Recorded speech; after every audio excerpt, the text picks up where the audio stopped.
মাল অনুমানিক 200 পিস মাল ছিল।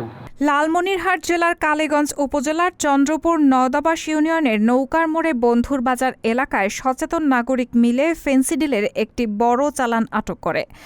ছেলে চৌকুদিতে মোটরসাইকেল আসার পরে একটা ভ্যান যায়, ভ্যানে সে ডাকার পরে কলে দাঁড়াইছে, পরে দেখা যায় ভ্যানে মাল 100 বোতল ফেন্সিডিল।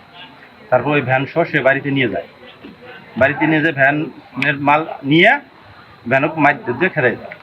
গত 21 সেপ্টেম্বর শনিবার 6টা 50 বন্ধুর বাজার থেকে ধাওয়া করে সচেতন নাগরিক সমাজ ইউপি সদস্য ও তার ছেলে। আমরা বর্ডার থেকে ধাওয়া করছি, মালটা নিজাম নাম্বার নওদাবাস থেকে ধাওয়া করছে, মাছ সেন্টারে মালটা ধাওয়া করার পরে ধরা পড়ছে। তা আমরা বললাম যে মালটা দিয়ে দেন, আমরা প্রশাসনকে দিয়ে দিই। উনি বললো যে মালটা আমরা প্রশাসনকে দিব না, আমাদের হাতে তুলে দাও, আমরা দিয়ে দিই। উনি আমাদেরকে না দিয়ে উনি নিয়ে যায় মালটা, ওনার ছেলে লাদেম চন্দ্রপুর ইউনিয়নের ছাত্রদলের সভাপতি এর যে প্রতারণা করে এই ধমক দেখে মালটা খেয়ে দিছে উনি। পরবর্তীতে ওই অবৈধ বোতল ইউপি সদস্য নিজামুদ্দিন ও তার ছেলে লাদেন মিয়া থানায় জমার কথা বলে তারা বোতলগুলো আত্মসাৎ করে বলে সচেতন সমাজের দাবি। আমরা পরে তদন্ত নিয়ে দেখছি উনি কোনো থানায় কোনো মাল দেয় নাই। আমাদেরকে বলছে তোমরা সবাই চলে যাও, আমরা থানায় এই মালটা জমা দেবো।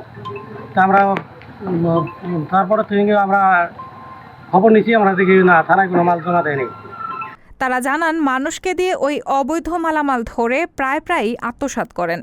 এলাকাবাসীর দাবি ওই মাদকদ্রব্য কালীগঞ্জ থানা হেফাজতে অথবা মাদকদ্রব্য নিয়ন্ত্রণ অধিদপ্তর লালমনিরহাটে জমা দেওয়ার। রায়হানা মুন, সবার কথা।